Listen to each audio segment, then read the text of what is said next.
So the Dome of the Rock was not a mosque or a masjid. It wasn't really a prayer hall. The mosque, as we know it, is a monumentalization of various house forms. So the earliest mosques that we know of was basically Mohammed's house. This is where the early faithful met, and this is where they prayed together. So the design of the mosque and its organization reflects basically the practical and essentially egalitarian essence of Islam. All believers are thought to be equal before God, and the architecture expresses this.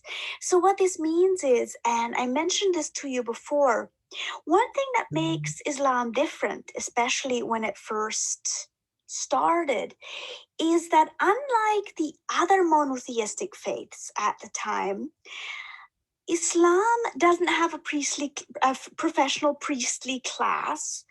There's no intercessor between you and God. It doesn't matter if you're rich or poor, everyone is the same before God. So the architecture, the design of mosques, of masjids, of prayer halls, of houses of worship, the design of them reflects this. So they look different from a traditional temple or even a Christian church. So let's have a look at how they develop and how early mosques look.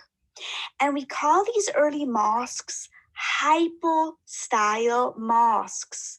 You'll remember the word hypostyle. We learned it actually when we were looking at Egyptian art. It means many columned.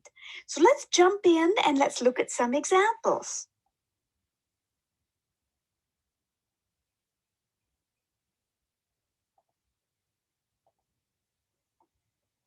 This is what we imagine the very first mosque must have looked like. It's a reconstruction of Mohammed's house.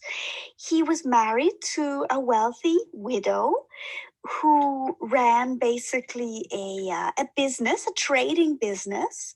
So the house is to the left, that's the living quarters themselves. There was a large courtyard, and then along the back wall was a long, wide porch, probably supported by palm tree trunks with a palm leaf roof to give shade. And then the faithful would line up side by side facing Mecca, the Kaaba, because Muhammad had been forced to leave Mecca and settle in Medina. So they would line up side by side along this long porch and then pray together facing this very holy site in Mecca. So this was probably the inspiration for the earliest mosques.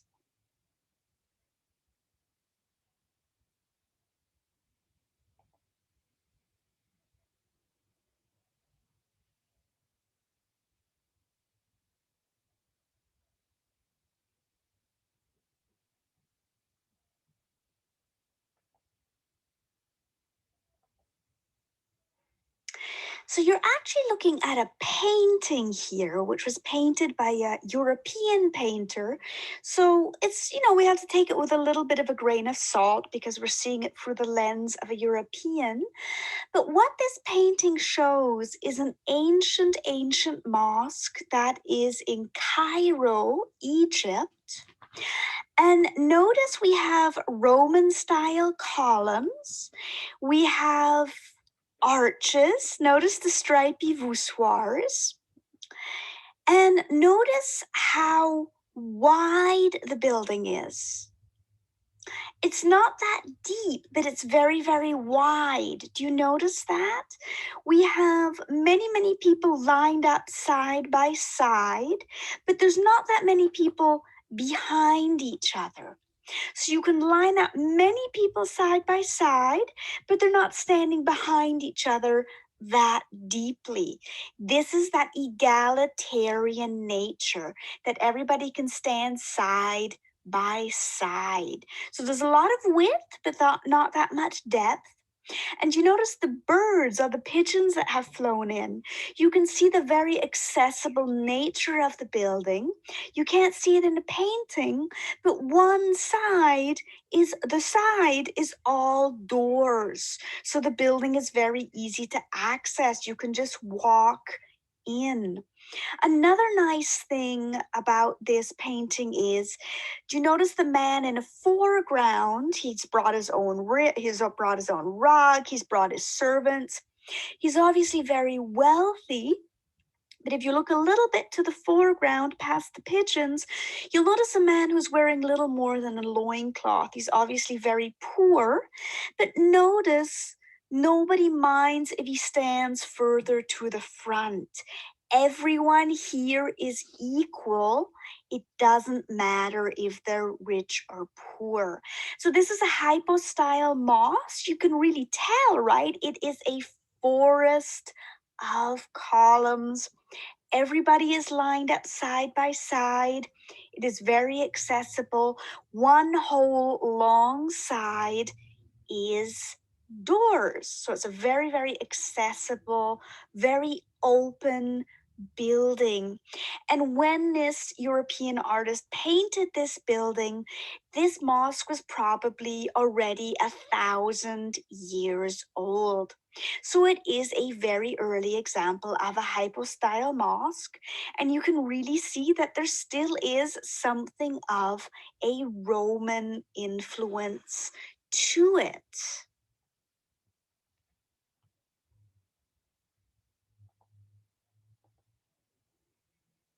So let's make a comparison between a basilica-style church, a Christian basilica-style church, and a hypo-style mosque. And let's think about it. What architectural elements do they share? And what are some key differences? At first glance, they actually look fairly alike. They have the same Roman style columns. They have Corinthian capitals. The mosque's capitals are a much simpler style of Corinthian column, but they are inspired. They have naves, or at first glance, they look like they have naves and aisles. But do you notice a really important difference? The Christian church has a very specific focal point, right? You stand in the nave, you focus on the altar in the apse. And then you have the aisles at the side. Do you notice that the focal point in the hypostyle mosque, it's rotated? The Christian church, it's very long but narrow. The hypostyle mosque, it's not that deep, but it's very wide. So we again have in the mosque that emphasis on everyone is equal before God. You stand beside each other. Whereas the early church, especially during the Byzantine period, had become rather hierarchical, right? The rich got to stand in front, they were closest to the priest, whereas whereas the poor had to stand in the back. So the Byzantine Christian church did have a certain hierarchy, right? The wealthier you were, the more patronage you could give the Christian church, basically, the more access to the priest, to God you had. So there was a certain hierarchy in the Christian church at the time, whereas Islam tried to erase that hierarchy. And you can really see in the layout of the buildings that that is actually quite different.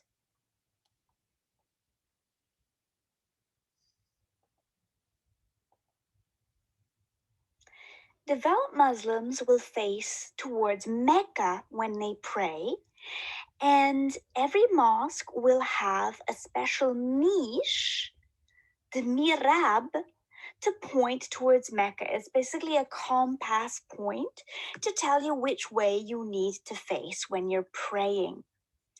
And you can tell in this painting, I circled it with a red oval here. You can just barely make it out in the painting. And I have a photograph from another mosque to show you what these mihrab niches can look like. They can actually be very, very ornate, or they can be fairly simple. It depends on the time and place. Like I said, there's a huge variety, there's a huge diversity in Islamic art, in approaches to architecture. So, in this very old mosque in Cairo, it is actually very, very simple. What you'll also often find next to the mihrab is a minbar or pulpit, which is where the imam will stand and recite the prayer for the faithful. Now, the imam is not a professional priest. Back in the early days of Islam, this would simply be a person who knew the Quran really well, who was really well versed in religious uh, writings, and it would usually be chosen from the general population. They would be chosen, they would often be given a stipend, and they would lead the prayer. Today, to be an imam, you have to go to university and get a degree to do it. But originally, it was actually a person that was chosen, basically. So the minbar is where the person leading the prayer will stand, basically. And the mirhab is the niche, basically the compass point. And like I say, these can be very, very ornate. And often there is an ornate dome above the mirab as well. This particular mosque does not have one, but I will show you others that do. And the entire wall that faces towards Mecca is known as the Qibla wall. And sometimes it will be architecturally a little bit more ornate. Not always. You can see that in this particular example, it is very simple, but we'll see a couple of examples where the Qibla wall architecturally looks different. So the Qibla wall is the wall of the mosque that points towards Mecca, that faces Mecca. This is the wall that the faithful will face during prayer. The mihrab is a niche in the Qibla wall, usually right in the center, that functions as a focal point. And the minbar is a pulpit that you will often find where the person leading the prayer will stand. So let's go on. We've only been looking at a painting of a very old hypostyle mosque. Let's go and look at an actual hypostyle mosque. So the painting is of an ancient mosque in Cairo. The one we're going to go look at is in Spain. And you'll actually notice that the two buildings, although they're very, very far apart, look quite alike.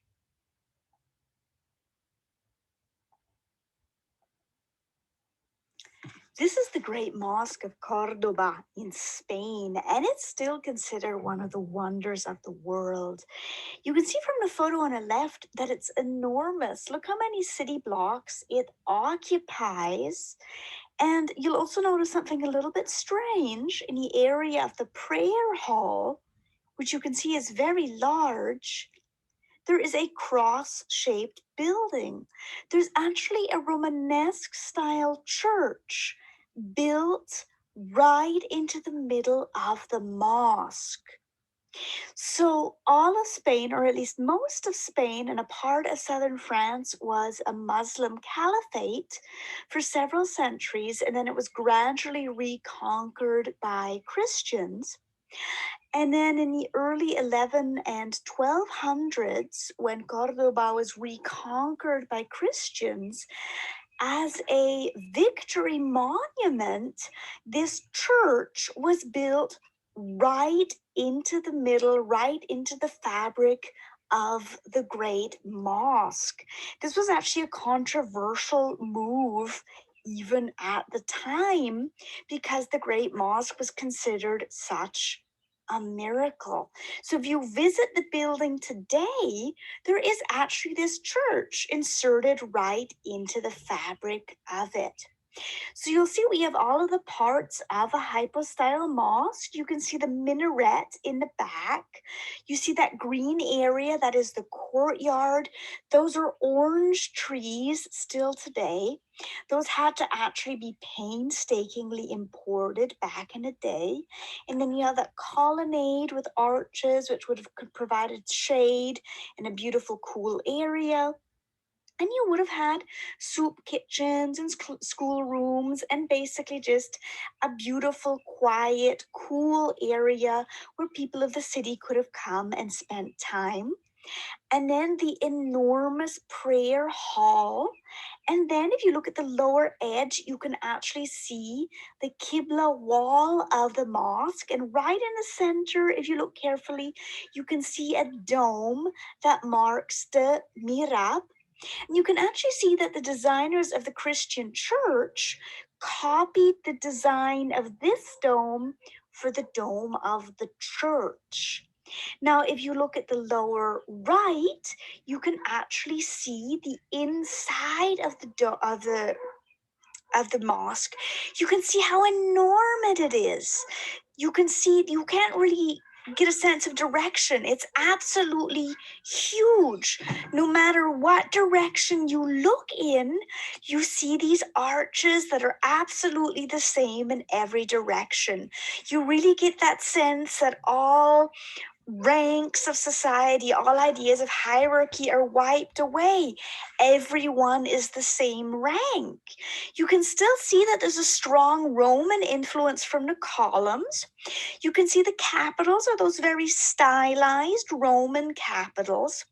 Now, the prayer hall was actually enlarged over time. It was originally smaller and it kept getting enlarged. So some areas of the prayer hall actually used real recycled Roman columns from a Roman temple that had actually stood here. And look carefully. Do you notice that the arches are actually double decker? You have one Roman arch and then there's a second Roman arch above, and you have those same stripy voussoirs that you had in the old mosque in Cairo. So this really gives you a sense of how enormous the Great Mosque of Cordoba is, and you get that sense of egalitarianism. No matter what direction you look in, everything is the same.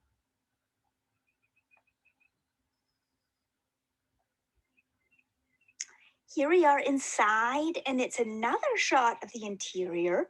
You can see the style is just a little bit different. The columns are just a tiny bit different. The stone is just a tiny bit different. This is because we're now in a part of the hypostyle mosque of the prayer hall that was built a little bit later. So the mosque grew over time, and the history of the site is really interesting. It was originally a Roman temple. And then remember in the early Middle Ages when all of these new people came into the area? Well, a tribe called the Visigoths settled here and had transformed that temple into a church. So the Visigoths were one of the exceptions because they did have an architectural tradition. So they had turned that temple into a church. Then we have the mosque constructed here.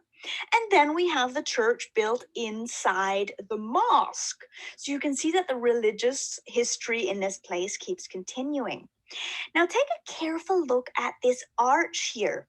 At first glance, it looks like a Roman arch, but now follow your way up the column. You have that simplified Corinthian column, and you notice just above the Corinthian column, the arch sort of flares in a way that we haven't seen before, and it kind of has a horseshoe shape. This is something that the Visigoths invented and that our Islamic architects took over quite enthusiastically. They really liked that horseshoe arch. And you can't see it as well, but you'll notice again that we have double-decker arches here. The lower arch is a horseshoe arch, and then the arch above it is a normal Roman style arch, and then you have those stripy voussoirs again, and you can see them really beautifully in this picture. And notice that there's actually quite a lot of light coming in here. And again, the prayer hall, it seems to go on forever in all directions. There's this very egalitarian feel to the space. It just is this enormous, all encompassing space. And you can see in this picture, San is another word for the courtyard. Then you have the prayer hall. You can see the Qibla wall. We have a very, very ornate mihrab here that has a very ornate dome over it. And the area that is marked Maksura, they wiggled the rules a little bit here.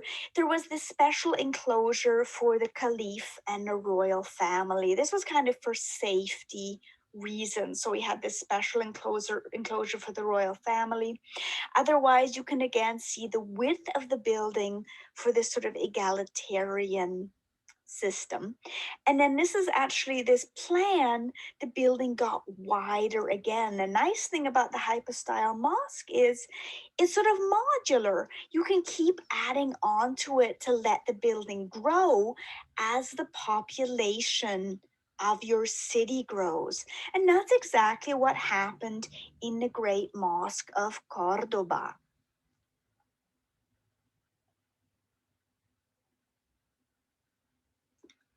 In the Great Mosque of Cordoba, the mihrab niche is actually quite large. It's almost its own little room. And then there's this glorious dome above it. And you can see here that the Islamic architects are really starting to experiment. We don't just have regular domes anymore. So the prayer hall itself, you can really see the debt to Roman architecture. But now on the photo on the right, take a look at those arches. They're arches within arches. Do you see that? That sort of wavy pattern. They're arches within arches that are interweaving with other arches. They're really playful and ornate and incredibly beautiful. And you can really see the sort of mathematical precision taking place here. And then if you look up into that beautiful golden dome, now golden domes are a very Byzantine invention, right? And we sometimes see domes in Byzantine churches that do sort of have that sort of lobed, that petal effect. But look at the arches. They've been intersected. And do you notice that the way they've been intersected, they're starting to form pointed arches. Notice we've taken rounded arches, and the rounded arches cross each other to form a star, and the way that they intersect are starting to form those pointed arches. So Islamic architects increasingly start experimenting with pointed arches. Now remember that this mosque is very early. It started in 785. It's 1,200 years old. But as they build on, as they add on, as they experiment, you can see how things become more and more complex. And these pointed arches are more and more experimented with.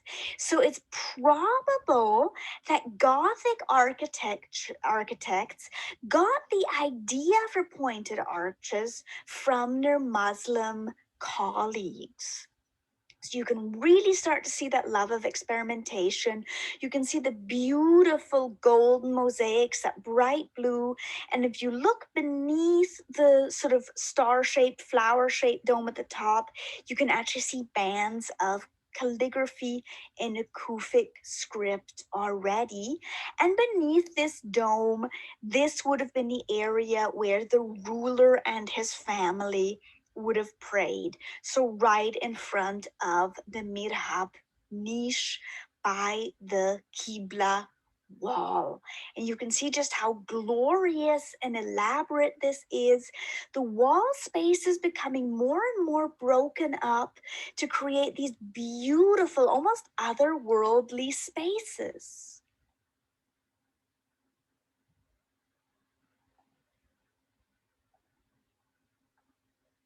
So decoration becomes ever more complex, and architects and designers start to almost dematerialize space. If you look at the photo on the right, this is from a palace in Granada. We're going to be looking at this palace in a little bit more detail in a moment.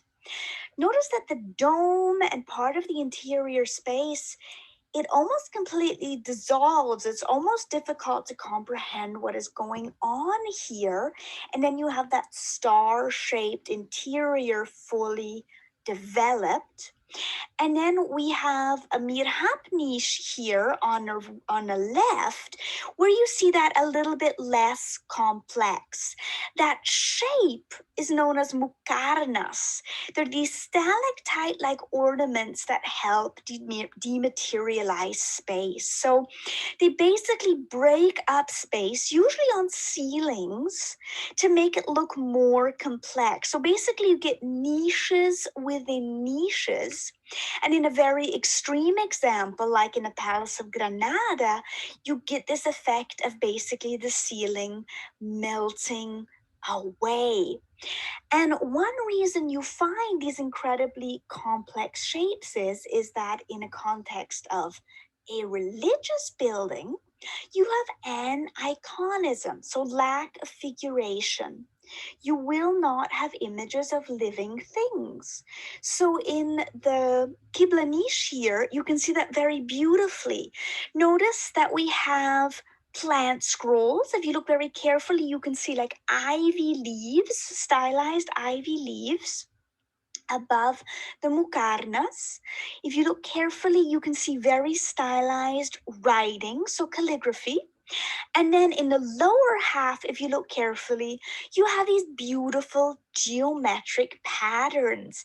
So the geometric pattern tradition is something borrowed from Persia, for example. So are these beautiful tiles. So this niche is all covered in ceramic tile. That beautiful blue, for example, is actually something that is traditionally from Persia. So here's the Persian tradition coming in.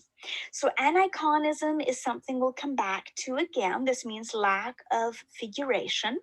So in a religious context, you will not find figures of living things, but in a private context, anything goes basically. But to make things more interesting, you will find this real love of geometric patterns and of these really complex, especially ceilings.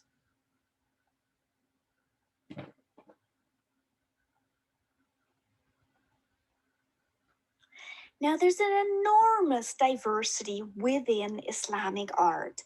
I myself have taken 3-semester-long classes on Islamic art, and that barely scratches the surface of the diversity. What you're looking at in this slide is the Great Mosque of Djenné in Mali, which is in sub-Saharan Africa, and it is a hypo-style mosque.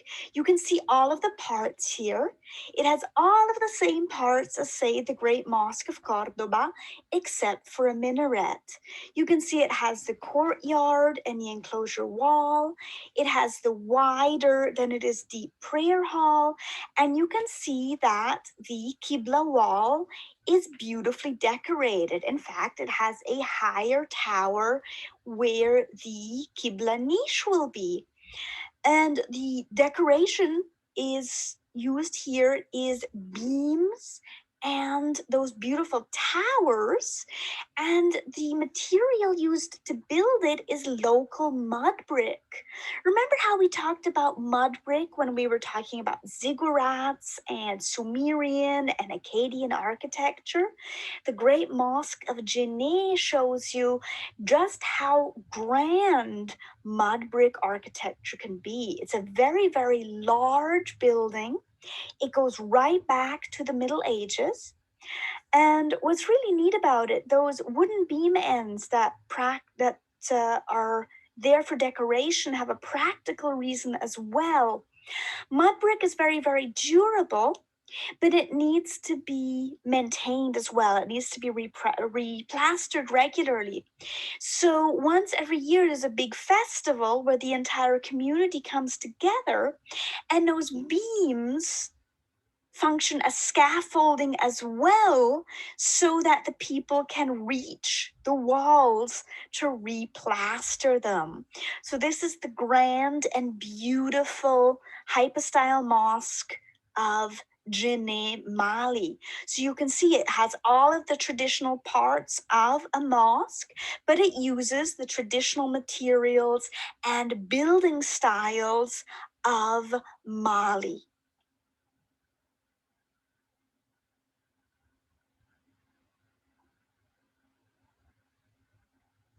This is possibly one of the most beautiful mosques in the world.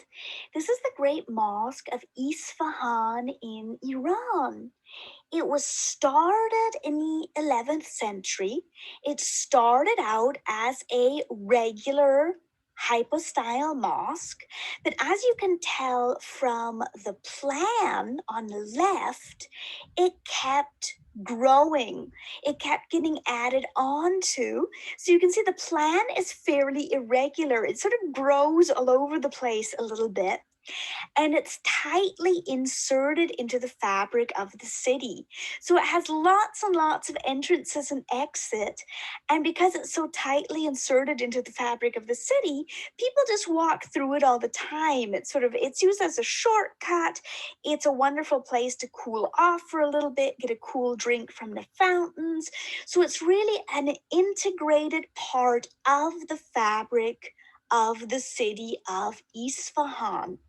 So you can see the courtyard here is now in the center, and it has another important change, which is a Persian development.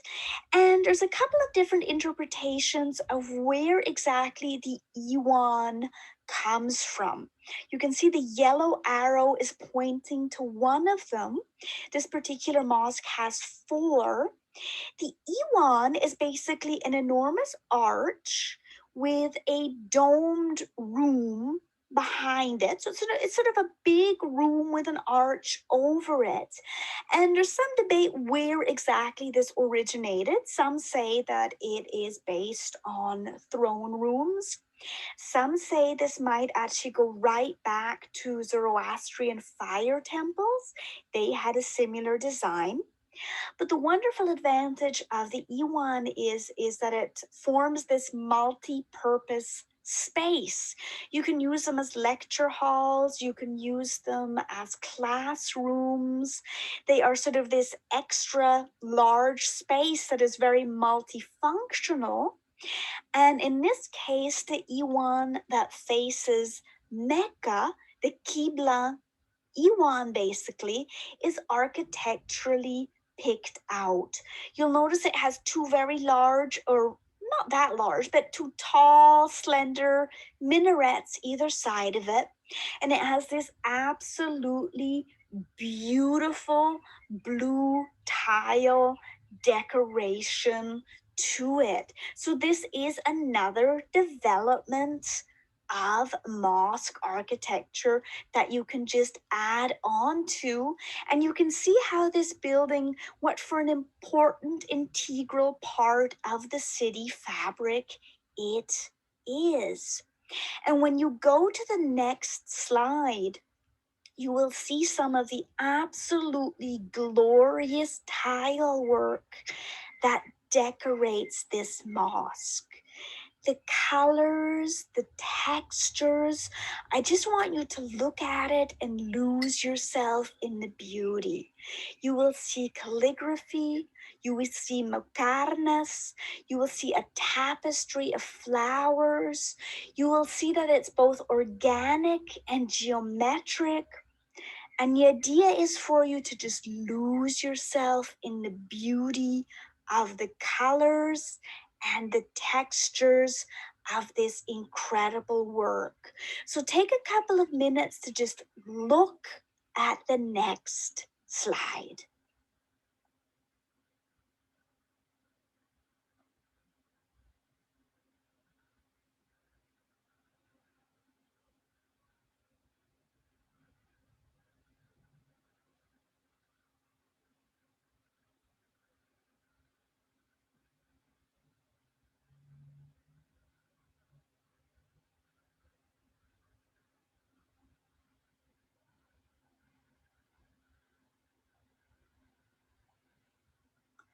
Probably the most popular type of mosque today is the centrally planned type of mosque.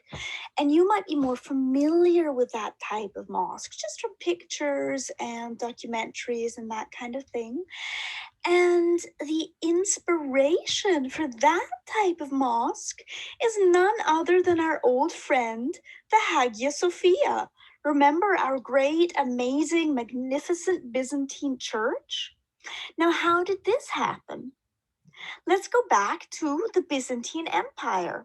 Now, it has been trucking along in somewhat diminished form until 1453, when the Muslim Ottoman Turks finally conquer the very last remnant of the Byzantine Empire. Constantinople finally falls in a dramatic battle in 1453. So the Ottoman Turks take over Istanbul, and they are absolutely awestruck by the Hagia Sophia. How could they not, right? This incredible structure. So the Hagia Sophia is converted into a mosque. That's when the minarets are added, the interior is redecorated, images of humans are covered up, and the huge calligraphy panels are added.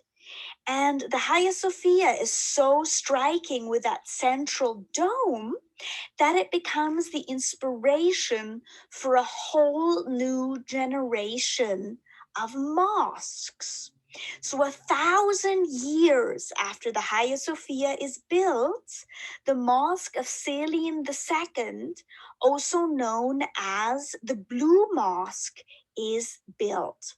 So a little over 100 years after the Hagia Sophia is converted into a mosque, this different building is constructed. The Mosque of Selim II is right across the peninsula from the Hagia Sophia, and it basically copies the design of the Hagia Sophia.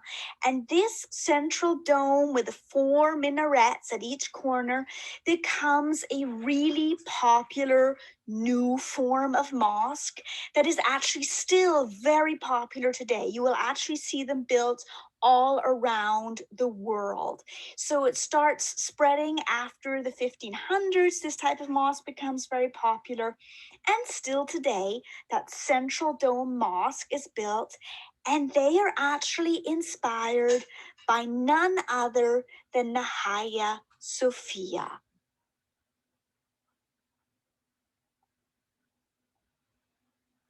This is the interior of the Mosque of Selim II. And you can see from an engineering and design standpoint, it actually copies the Hagia Sophia quite closely, but the interior design and decoration is actually very different. The Ottoman Turks had a very different taste from their predecessors. They were originally nomadic, and they loved textiles. And if you look up into the dome of this mosque, you'll see rather than using the Byzantine style mosaics, you have those huge rosettes. They have calligraphy in the middle, But it might remind you of textiles, of carpets. And you might have actually heard of Persian and Turkish rugs. So you have this beautiful geometric floral design that may actually be inspired by rugs, by textiles. And further down, you will see these floral designs repeated. Then we have a band of mukarnas. They're not quite as extreme as you would find in some other buildings that are in the areas between the arches. You can see that the stripy voussoirs are actually only painted here, and then so on down the decorative scheme. So you can see that the Ottoman Turks, for example, have a very different taste. So the decorative scheme is quite different from the Byzantines. You can see that diversity really taking off here, but you can really see that the design of this centrally planned, centrally domed mosque owes a tremendous amount to the Hagia Sophia. And these centrally planned mosques from this point on are going to become tremendously popular. Although, of course, hypo-style mosques are going to continue in use as well.